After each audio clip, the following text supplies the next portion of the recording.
Hi guys, today I'm going to be introducing gas laws and some of the topics that have to do with it. So starting with gases, the first thing that we have to know is pressure, oh, I spelled that wrong, temperature, and volume. Okay, so pressure itself is force over action. Some units of pressure is going to be ATM, which is atmosphere. We have mmHg, and that's millimeters of mercury. We have torr. We have pounds per square. That's going to be psi. Those are just some of them. And then for temperature, we are going to have temperature is usually in Kelvin. And temperature is the average kinetic energy.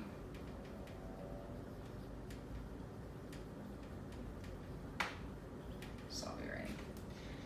The volume is that the gas can expand in.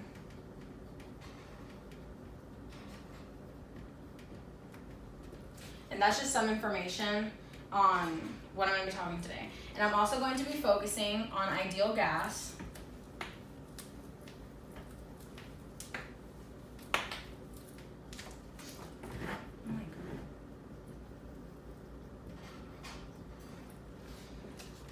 Some things that have to do with ideal gas is the kinetic molecule left onto KMT. And the gas are tiny, so I'm just going to write some things. And gases move in a straight line.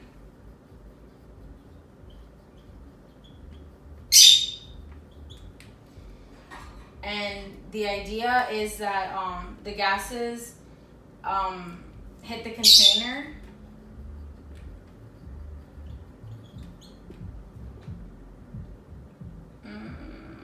and then it moves in a straight line.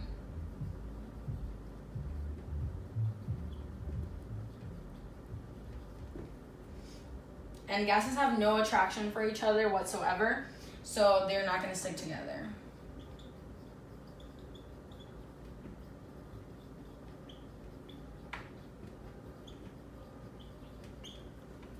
Okay.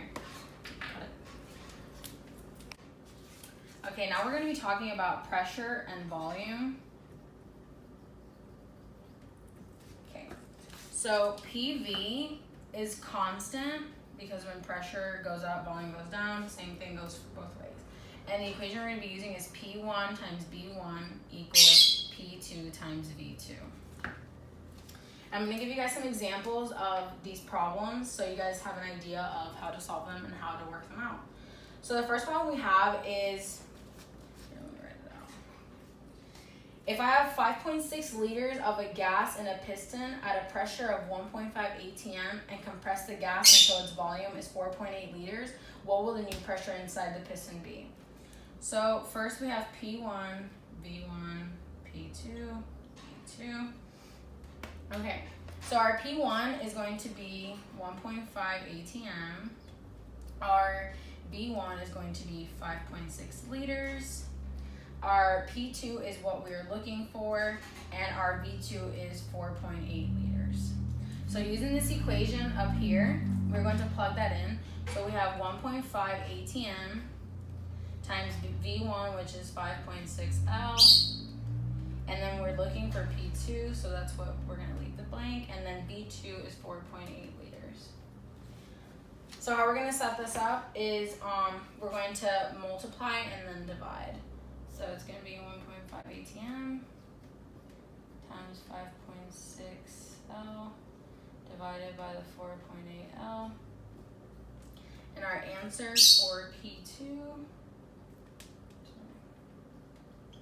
is going to be 1.8 atm. So that's the first problem.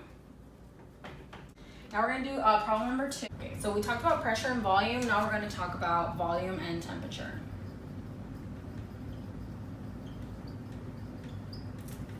Okay, so this is considered Charles' law. And when we're talking about volume and temperature, it's Charles. When we talk about pressure and volume, is Boyle's law.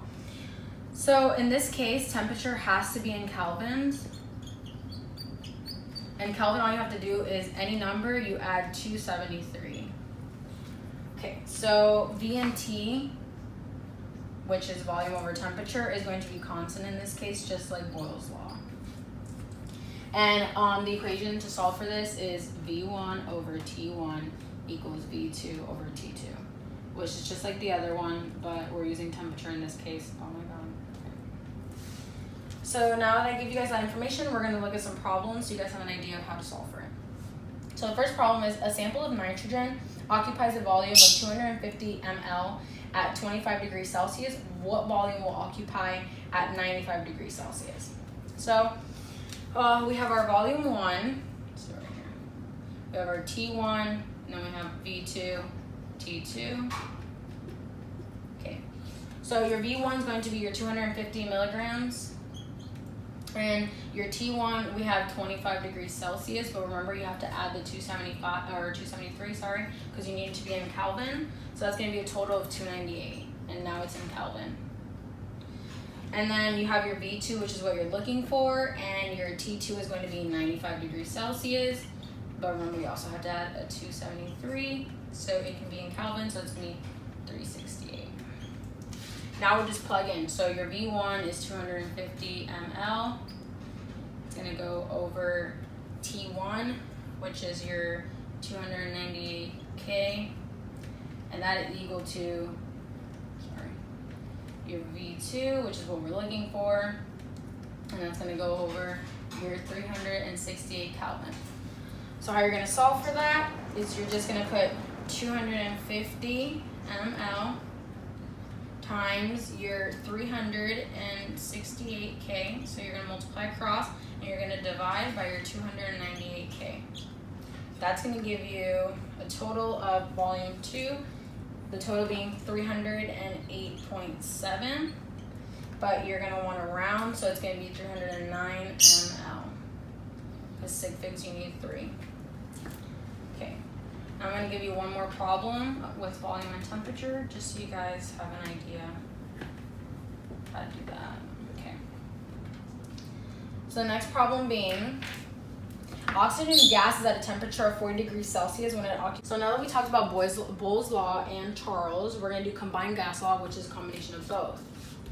So, combined gas laws have to do with both Boyle's and Charles. So Boyle's was P1 V1 equals P2 V2, and Charles was V1 over T1 equals V2 over T2.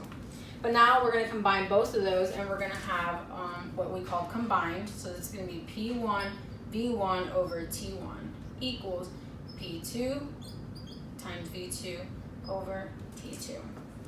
So I'm going to give you guys an example of those so you guys have an idea of what combined gas laws look like when you're solving for them.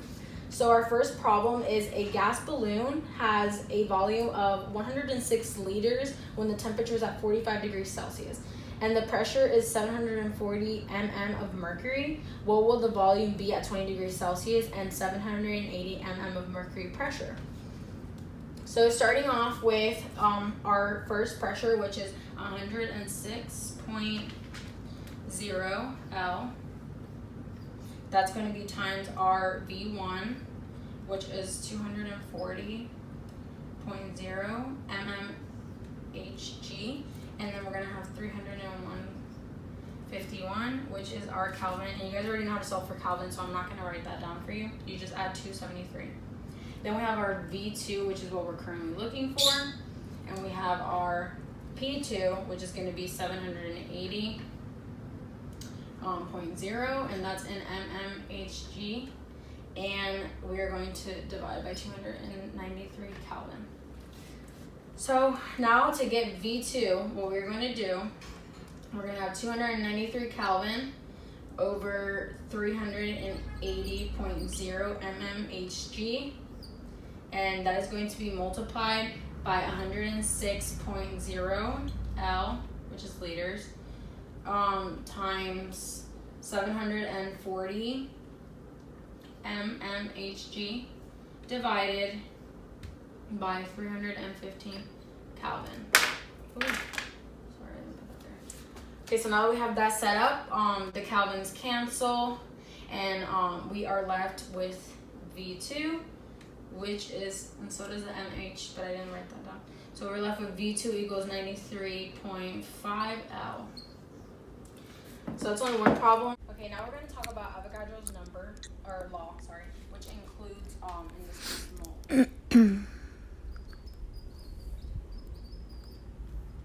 So it's kind of the same concept, you just have to know the equation. So the number of moles is N, and then you just have your volume. So the equation that you're going to solve for this is your N1 over V1 equals N2 over V2. And in this case, it doesn't really matter how you set it up because either way you'll get the same answer because it doesn't matter how you multiply or divide.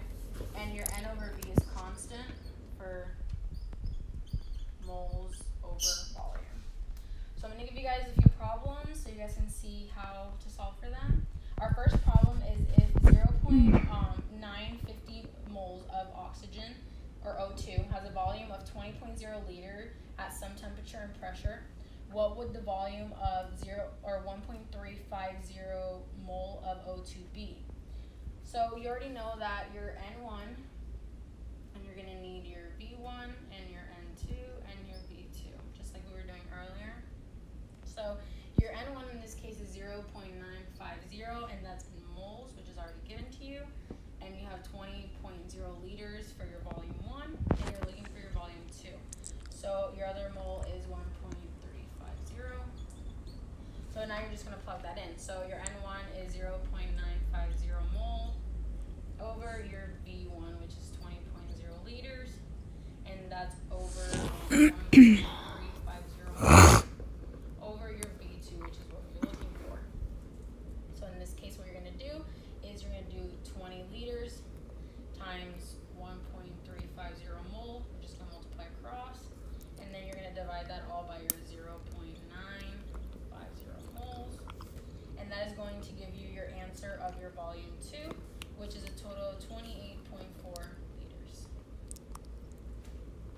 Okay, so we're going to be talking about ideal gas laws today, and in this case, the equation we're using is PV equals N times R times T.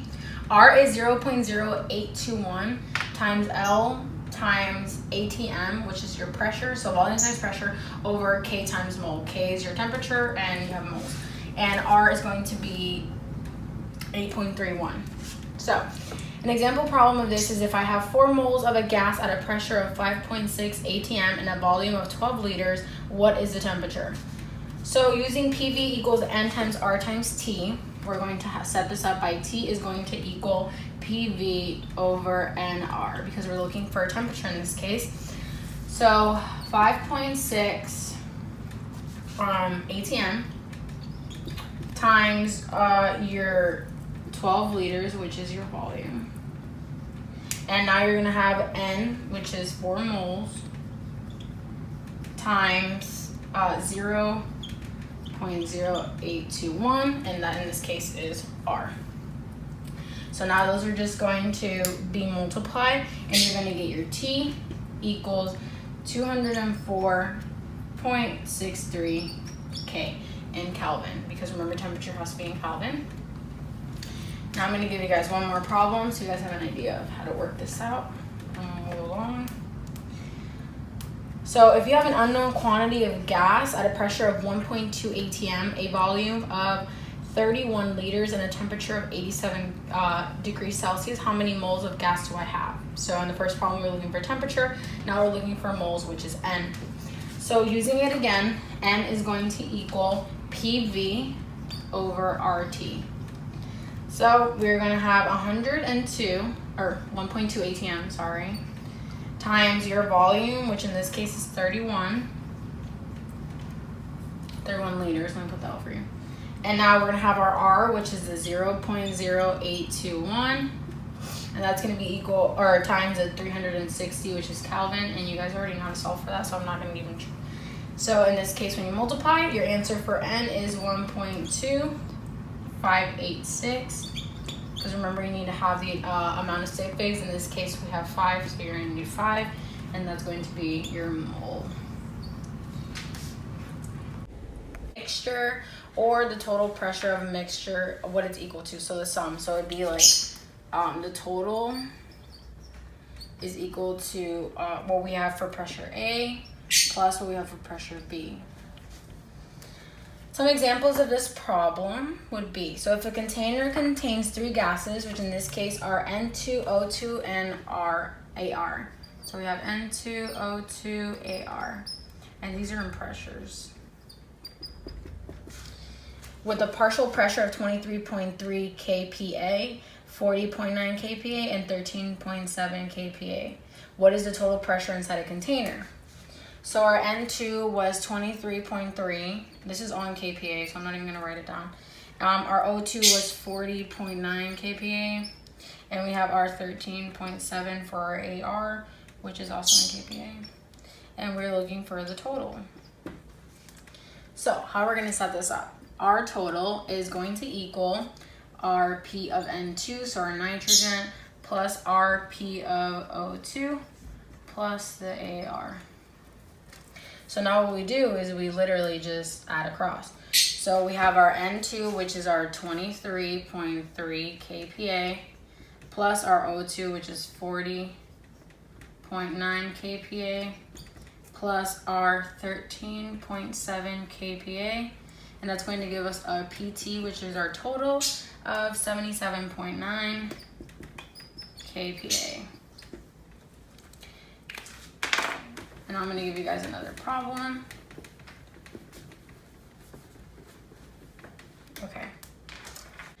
Okay, now we're going to cover standard temp and pressure, which in this case is referred to as STP to shorten it down.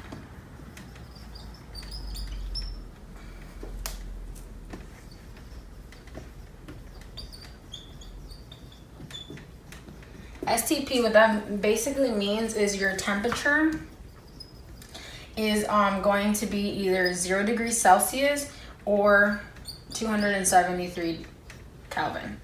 And your pressure is 1 atm. So at STP,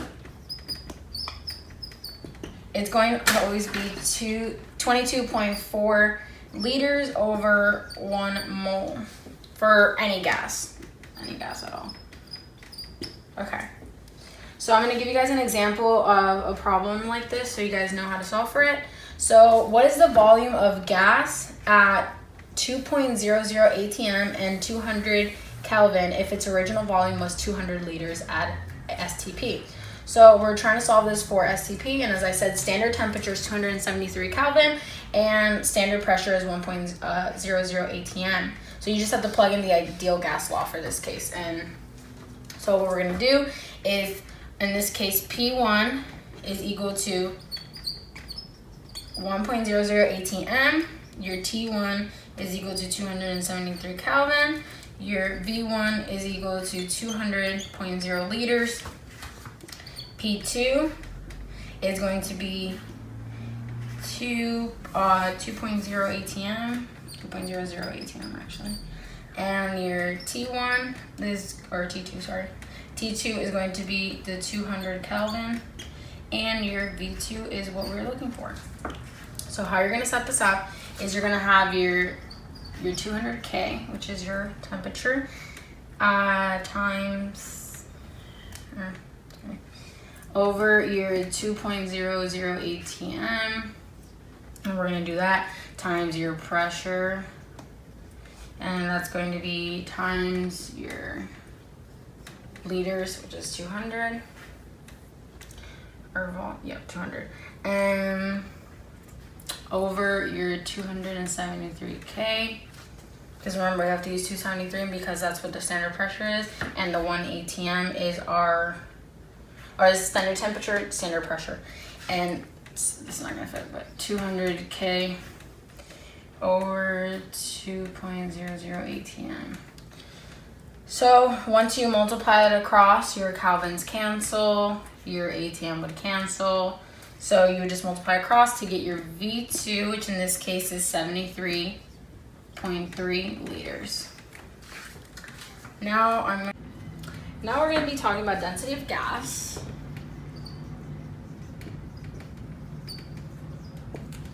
Okay, so density of gas, technically we know density as D equals M over V. But in this case, it's a bit different. So we're going to do it as P1 over D1 times T1 equals P2 over D2 times T2. So we're not really going to focus on much of this. So I'm going to show you guys the problem so you guys can have an idea of how to work this out. So a sample of gas has a density of 0.53 grams over liters at 225 Kelvin and under a pressure of 108.8 kPa. And we're finding the density of the gas at 345 Kelvin under a pressure of 68.3 kPa. So when we're given P1 is equal 108.8 in kPa, that's our first pressure, and our V1 is what we're looking for because we don't know what that is. So our T1 is going to equal 225 Kelvin, and our D1 is going to equal 0.53 GL. Our pressure 2 is our 68.3 kPa, and our volume 2, we don't know. So our T2 is our 345 K, and D2 is what we're looking for because that's the density we need. Okay, so what we're gonna do is we're gonna start with the first pressure. So 108.8 kPa over our density 1 and temperature 1. So that was our 0.53 times our temperature 1, which is 225 Kelvin. And that's going to equal our pressure 2, which is our 68.3 kPa. And that's going to be multiplied by 225 Kelvin and our density 2, because we don't know what the density 2 is. So density 2 turns out to be 0.217 GL. Talking now about gas stoichiometry, which is our last topic. Spelled that wrong. Okay, so we've learned about stoichiometry before, but in this case it's gas, so we're going to be doing the ideal gas law, using it to solve our problems. So of course we need our balance equation, which in this case it will be given to us. So our first one is our CaCO3 plus heat reacts to give CO2 plus CaO. So you can see this is so in this case our pressure is 1.00 atm and our temperature is going to be 300 K, and we're going to use N equals PV over RT, because as I said, we have to use the ideal gas law to work with gas stoichiometry. So we know that our first pressure in this problem, it says how many grams of calcium carbonate will be needed to form 4.29 liters of carbon dioxide. So we're giving, so we're gonna do 1.00 atm, which is our pressure, times our 4.29 liter, which is what's given for our volume, and that's liters of CO2. And that's going to be over our R, which we know 0.08 to 1. In this case, I'll just round liter atm mole K. And that's going to be times what they gave us, which was 300 for temperature. We're going to multiply and divide, and that's going to give us our 0.1742 moles. This is for CO2. So this is what we got for CO2. And now we're going to use that to use stoichiometry and multiply or go across. So 0.1742. This is in moles of CO2. So now we have to convert that to grams. So of course we're going to have mole of CO2. We only have 1. And then we're gonna have mole of what we're converting it to, which is the CaCO3. And now we started with mole, so we have to work our way to grams. So we're gonna have 1 mole of CaCO3, and now we're going to grams of CaCO3. Using your periodic table, you can find out that that equals 100.09. And you're just going to multiply your moles across and then divide, and what you come out with is 17.4 grams of CaCO3. Now I'm going to give you one more problem.